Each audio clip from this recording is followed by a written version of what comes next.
Et bonjour à tous et à toutes, j'espère sincèrement que vous allez bien. C'est un plaisir de vous retrouver aujourd'hui pour un nouvel épisode de Journal d'un futur libraire, l'avant-dernier de cette année, de cette année scolaire déjà dans un premier temps, de cette saga dans un second temps, étant donné que là on va pas tarder à clore le chapitre études, si je puis dire. Dans cette vidéo, nous allons faire un bilan général de cette année déjà dans un premier lieu, puis des 3 dernières années qui se sont écoulées, donc mes 3 dernières années d'études. J'avais pas voulu faire un bilan dans la précédente vidéo pour pas que ça soit trop long, et comme ça permet en même temps de segmenter un petit peu si jamais il y en a parmi vous qui étaient juste intéressés par un bilan général et qui n'étaient pas intéressés par les précédentes parties. Au moins comme ça vous avez pu choisir directement. Alors on va commencer sans plus tarder.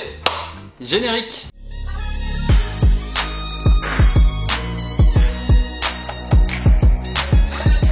On va pas y aller par 4 chemins. Cette dernière année a été relativement compliquée. Ça a été plutôt sur un rythme diesel, parce que ça a été plutôt long à démarrer, et une fois que ça a démarré, ça s'est plus arrêté vraiment jusqu'à la fin. Ça a été très ardu en termes de rythme. Je vais être honnête avec vous, le premier semestre je l'ai trouvé plutôt ennuyant, dans le sens où la majorité des cours qu'on avait, c'était des choses qu'on avait déjà vues en DUT métier du livre. Alors après, évidemment, c'est toujours pareil, les premiers semestres sont là pour mettre un petit peu tout le monde à niveau, qu'on parte tous sur les mêmes bases. Le souci étant que quand vous venez d'une formation qui est la continuité en fait, ça fait que il y a pas mal de redites. Pour toutes les personnes venant de d'autres formations ou qui débarquent pour la première fois dans une filière autour du livre et de la librairie, évidemment que c'était un semestre intéressant. Je pense évidemment que c'était un semestre important pour eux à avoir, étant donné que ça leur permettait d'avoir des bases. Mais toujours sur le premier semestre, et notamment la fin du premier semestre, ça a été assez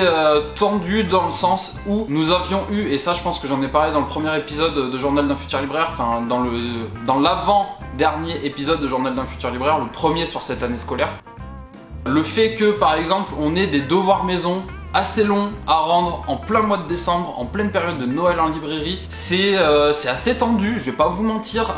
Là-dessus, le cas concret de compta qui fait entre 5 et 6 pages et qui doit être rendu le 18 décembre, je suis genre bon, d'autant plus qu'on devait avoir 3 semaines pour le faire, on en a eu que 2, ou je crois qu'on devait avoir 1 mois pour le faire, on a eu que la moitié du temps. Enfin, ça a été assez bancal. Alors après là, je tiens pas du tout à tirer sur le prof de compta, c'est pas nécessairement de sa faute, c'est les dates qui tombent comme ça malheureusement. Ça tombait très mal, et ça rajoutait un petit peu d'eau au moulin du fait que la fin d'année, c'est la fin d'année civile, du coup le mois de décembre, c'est très compliqué. Étant donné que le rythme à la librairie est démentiel, vous passez des journées de fou, vous arrêtez jamais, il n'y a pas de temps mort en fait, comme il peut y avoir habituellement dans des journées plus classiques. À Noël, c'est le rush tout le temps, c'est très intéressant, c'est épanouissant comme période, parce que vous n'avez pas le temps de penser à autre chose, vous êtes focus à fond sur la librairie, vous faites du conseil, vous guidez les gens. Enfin, moi personnellement j'ai adoré, c'est pour ça que je fais ce métier, dans le sens où ce que j'aime le plus faire, c'est-à-dire du conseil, je faisais que ça toute la journée.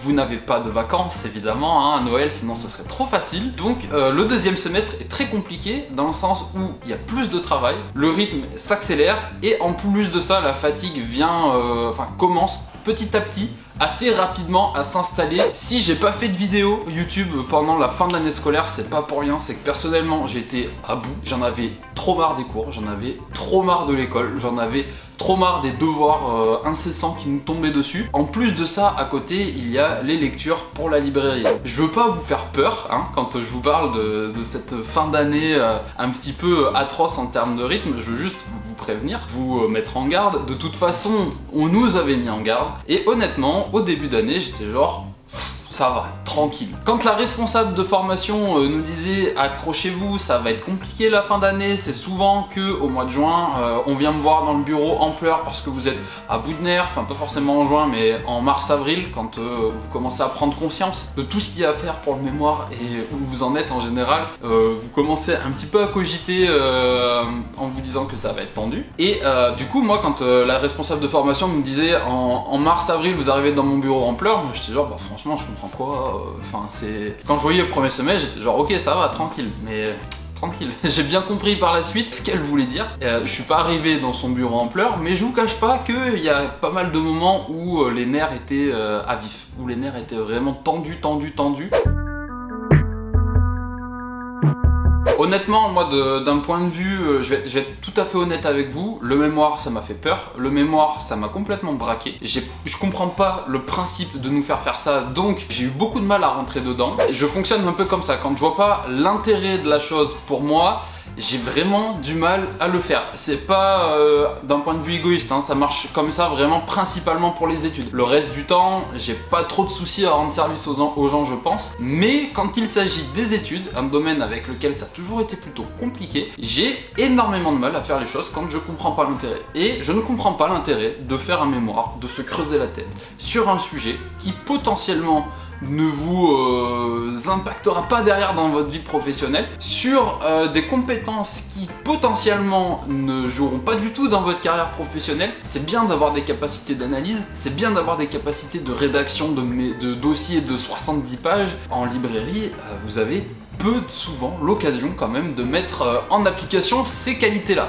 Analyse, je le conçois tout à fait. Rédaction de dossier comme ça, c'est rare, à moins que vous vouliez monter votre propre librairie, et auquel cas c'est pas un mémoire et un dossier analytique que vous faites, hein, c'est complètement autre chose. Et en plus de ça, j'ai toujours eu du mal à structurer des plans. Vous devez le voir au cours de mes vidéos, ça part souvent un petit peu en live, à droite, à gauche, je pars d'un côté, je reviens et tout. J'ai vraiment du mal à construire clairement un plan sur une réflexion, ce qui fait que je le savais très bien que ça allait poser problème au niveau du mémoire. J'ai toujours eu du mal pour la formulation de titres, ce genre de choses. Du coup, j'ai laissé filer, tranquille. En janvier, j'étais genre j'ai le temps, c'est pour le 17 juin. En février, j'étais genre j'ai le temps, il me reste 5 mois. En mars, j'étais genre bon, la problématique, ce serait quand même bien qu'elle soit fixée, et le plan aussi, ce serait bien qu'il soit terminé. Après mars, avril, grosso modo, j'étais sur la lecture de ma bibliographie, ce qui aurait dû être fait pour les plus disciplinés en décembre, janvier. Donc j'avais déjà un bon 2 mois et demi de retard. Et après, une fois que la bibliographie était lue, que le plan a été mis en place, il fallait mettre en place un plan détaillé, ce qui a pris un petit peu de temps, mais ça va. Et par contre, une fois que le plan détaillé est fait, pour la rédaction, ça déroule à peu près. Une fois que le plan hyper détaillé est validé, c'est vraiment que du remplissage entre guillemets, de la reformulation, mettre en lien votre bibliographie et tout, et après ça roule à peu près. Je vous dis ça, j'ai eu ma note de mémoire, j'ai pas la science infuse, je tiens à vous le préciser.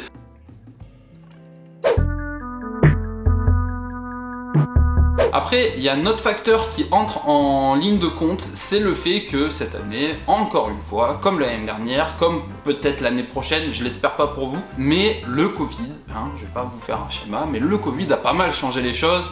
On a eu une bonne partie de l'année en distanciel, on a eu du présentiel, on a eu du mix des deux, et ça a été assez compliqué parce que ça a été quand même, pas autant que dans d'autres universités, pas autant que dans d'autres filières, mais ça a été quand même la porte ouverte à pas mal de modifications d'emploi du temps, à pas mal d'abus, des matières qui ont été déplacées au mois de janvier-février, ou quand tu arrives au mois de mai-juin, tu te dis bon c'est fini, mais non, tu les rattrapes en mai-juin ces matières-là, et du coup tu te dis l'emploi du temps il a l'air assez light en fin d'année, c'est bien, je vais pouvoir rédiger mon mémoire, et au fur et à mesure que les jours avancent, l'emploi du temps il se remplit à droite, à gauche, et des après-midi vous vous dites ah chouette, j'ai pas cours, je vais pouvoir avancer sur mon mémoire. 3 jours avant vous apprenez que cet après-midi là vous avez un bloc de 4 heures qui vient se coller, un cours sur un domaine de la littérature dont vous en avez probablement rien à foutre, je vais être honnête avec vous, je devrais pas le dire comme ça, mais c'était véritablement ce qui s'est passé. Enfin je suis désolé, quand on avait des matinées de libre et que je vois cours d'édition photographique, moi j'avais qu'une envie, c'était de sauter par la fenêtre, parce que des livres photos j'en vends pas, j'en vendrai probablement jamais, et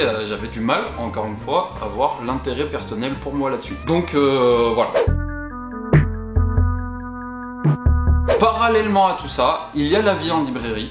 Et c'est assez compliqué de jongler avec les deux. Ça l'est assez facilement au début, et plus vous avancez dans l'année scolaire, plus vous vous rendez compte que y a un moment donné où il va falloir sacrifier l'un ou l'autre. Il vaut mieux pour votre année que vous sacrifiez votre partie librairie, mais ça fait mal au cœur. Quand c'est le métier que vous avez envie de faire, quand c'est votre passion, c'est frustrant. C'est véritablement frustrant de voir une tonne de sorties et de savoir que vous n'avez pas le temps d'y jeter un œil en fait. Déjà de base vous n'avez pas le temps de tout lire. Je ferai probablement une vidéo d'ailleurs là-dessus, si ça vous intéresse n'hésitez pas à me le dire en commentaire sur les réseaux sociaux ou quoi. Mais je compte vous faire une vidéo sur la production éditoriale et voir, pour vous expliquer un petit peu comment en tant que libraire c'est assez délicat de l'appréhender. Et donc déjà qu'habituellement vous n'avez pas le temps de tout lire, quand en plus vous avez tous vos devoirs, votre écriture de mémoire, ben en fait là vous avez le temps de rien lire. C'est encore autre chose. Et ça reste assez compliqué mine de rien parce que quand vous êtes en librairie, vous êtes présent, vous êtes là physiquement, on vous demande des trucs sur les nouveautés et en fait vous êtes complètement déconnecté. Mais c'était mon cas en tout cas. Mais de manière générale, tout au long de l'année, vous allez devoir trouver un juste équilibre entre les devoirs, les lectures, votre vie perso, vos projets à côté si vous en avez. C'est de plus en plus compliqué d'en avoir à côté. Heureusement, entre gros guillemets bien sûr, heureusement qu'avec le Covid, les entraînements de basket de mon côté étaient annulés parce que sinon, je sais pas trop comment j'aurais fait. Je pense que j'aurais pris ma licence pour rien. Ou probablement que j'aurais moins lu et donc été moins bon libraire. Enfin, je sais pas si vous voyez ce que je veux dire. C'est avoir une vie à côté, ça devient très compliqué lors de cette année de licence pro. Après, ça reste faisable, mais les journées ne font que 24 heures. Donc vous pouvez dormir 4 heures et vous faites comme vous voulez derrière. Et donc si je devais faire un véritable bilan sur cette troisième année, c'est que dans l'ensemble, c'est au début de la redite de ce que j'ai fait sur les 2 premières années. Et dans l'ensemble, c'est une année où on apprend des choses, certes, en cours, mais comme dans l'intégralité des formations en apprentissage, ou presque, vous apprenez mais démentiellement plus en librairie que en cours, ce qui fait que parfois, les sessions de cours sont assez frustrantes. Bon, maintenant je vais faire un bilan rapide de ce que j'avais pu voir sur les 2 premières années.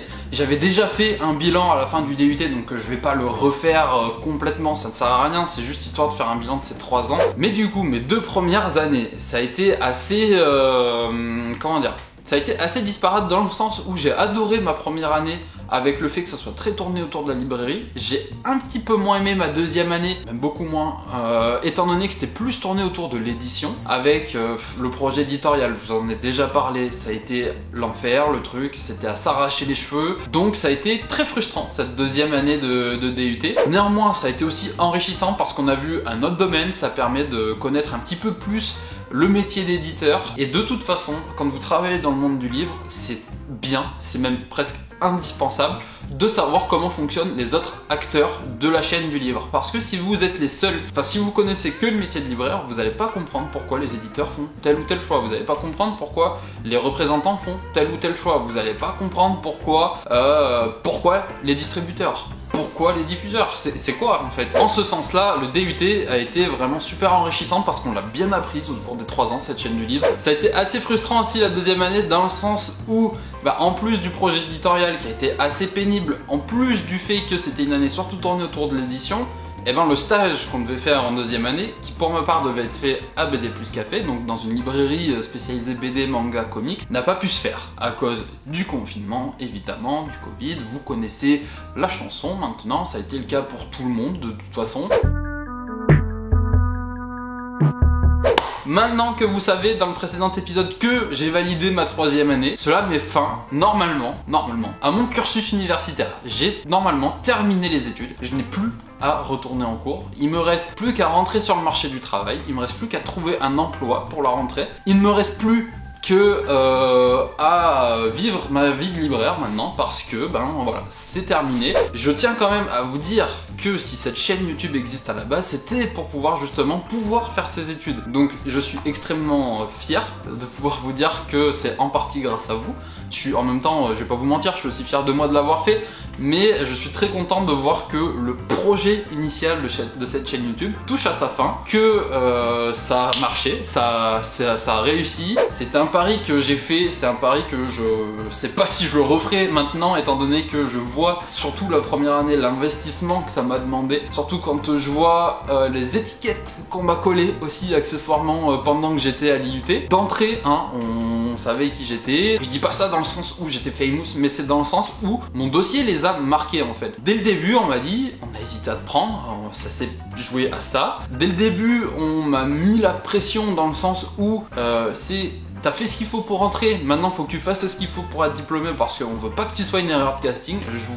On me l'a dit comme ça, mot pour mot. Donc ça m'a mis quand même la pression, je vais pas vous le cacher. Mais c'est aussi ce qui fait que je suis d'autant plus fier maintenant de pouvoir vous dire que j'ai réussi. Donc le premier chapitre de Journal d'un futur libraire se termine également et j'en suis très fier, très reconnaissant envers vous et envers toutes les personnes qui m'ont aidé parce que au travers de cette chaîne YouTube, j'ai pu rencontrer des gens absolument incroyables et qui m'ont appris beaucoup de choses. Je veux vraiment remercier, bon, ils le verront peut-être pas, mais c'est pas grave, mais je tiens sincèrement à remercier la librairie Bulle de Papier à Brive qui m'a appris beaucoup de choses, qui m'a donné mes premières expériences, qui m'a donné envie de faire ce métier de libraire, enfin qui m'a permis d'avoir ma révélation. Flo de Manga d'Occasion qui a toujours été à l'écoute, qui a répondu aux questions que je pouvais avoir, même si il avait aucune obligation de le faire en fait. Flo c'est ni mon patron, c'est ni enfin je sais pas quoi, en fait c'est juste quelqu'un de super et quelqu'un très généreux. Donc ça fait que voilà, Flo quand il a su que je voulais faire libraire, il a toujours été ok. Il a fait la vidéo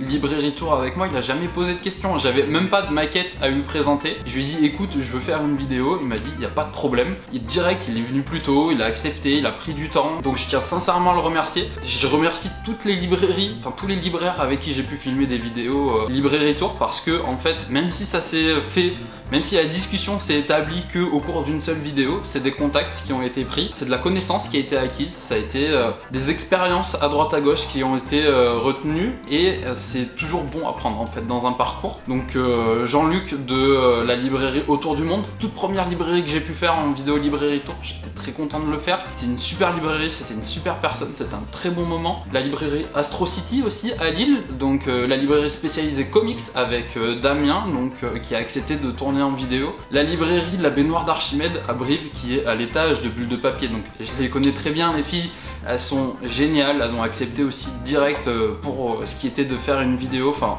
elles aussi, elles ont vraiment le cœur sur la main, c'est un bonheur de travailler avec elles, le peu de fois où j'ai pu le faire. Il y a aussi toutes les librairies avec lesquelles j'aurais dû tourner des vidéos, mais pour lesquelles ça n'a pas pu se faire parce que c'était compliqué, soit j'avais pas spécialement la thune de prendre le train pour aller les voir parce que c'était plutôt loin, soit en termes de temps c'était compliqué, mais avec lesquelles je doute pas que ce sera faisable un jour. Et évidemment, je clôture avec la librairie BD Plus Café à Lille, étant donné que c'est là que je devais faire mon stage l'année dernière, c'est là que j'ai fait mon apprentissage cette année, donc j'ai appris énormément de choses de toute l'équipe, du patron, de l'équipe, même si j'ai pas pu voir le plein potentiel de la librairie, étant donné que c'est une librairie café dans laquelle vous pouvez lire une sélection de titres gratuitement. La sélection de titres, depuis le début de la crise du Covid, elle n'existe plus parce qu'on n'a plus le droit de faire des trucs en libre service. Le bar a été fermé pendant 8 mois, donc j'ai pas beaucoup eu l'occasion de travailler avec non plus. C'est super, l'ambiance était trop bien, j'ai appris plein de choses.